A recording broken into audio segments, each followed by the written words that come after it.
Today with Claire Byrne on RTE Radio 1. Well, my next guest has been dubbed the Bear Man of Buncrana because of his plans to rescue 2 caged brown bears from Russia and bring them to Ireland. Killian runs the Wild Ireland Animal Sanctuary in Donegal and has experience with rehoming animals, having brought brown bears, European wolves, wild boar and lynx to the northwest and recreated the natural habitats of the animals. But the Russian invasion of Ukraine has scuppered his plans to rescue the 2 bears who are being kept in difficult conditions in a dog pound in Russia. And Killian is on the line now. Killian, thanks for joining us this morning. It's good to talk to you again. Hi, Claire. Nice to talk to you as well. And you, tell us about these bears. What condition are they in at the moment? So, Claire, the bears are 2 bears that have been rescued from horrendous conditions and are being temporarily housed in a dog pound, for want of a better word.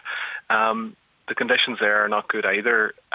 Their names are Boo and Tiopa, and they're 2 male European brown bears.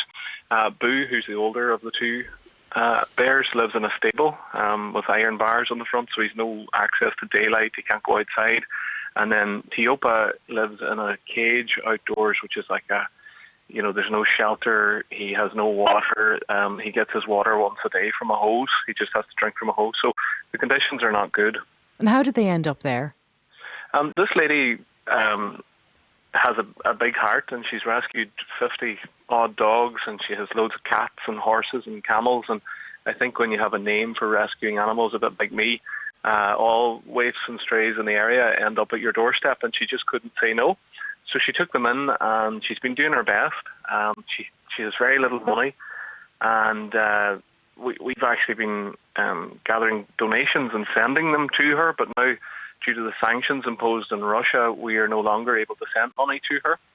And that money was used to put a roof over Tiopa's head, which ultimately he destroyed. He reached up and pulled it off.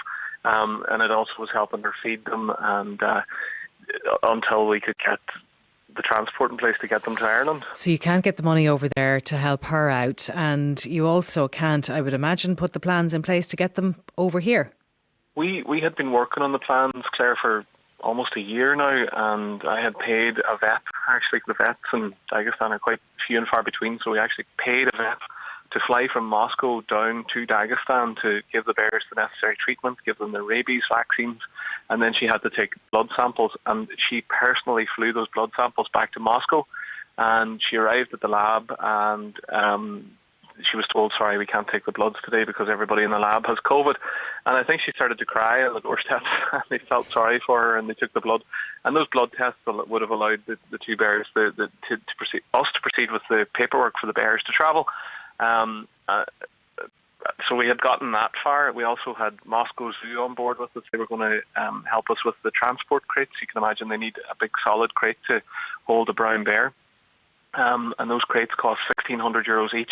So we were just about to send the money over to Moscow Zoo to have those crates built for the bears. And then, sadly, the huge crisis that unfolded happened with Russia and Ukraine.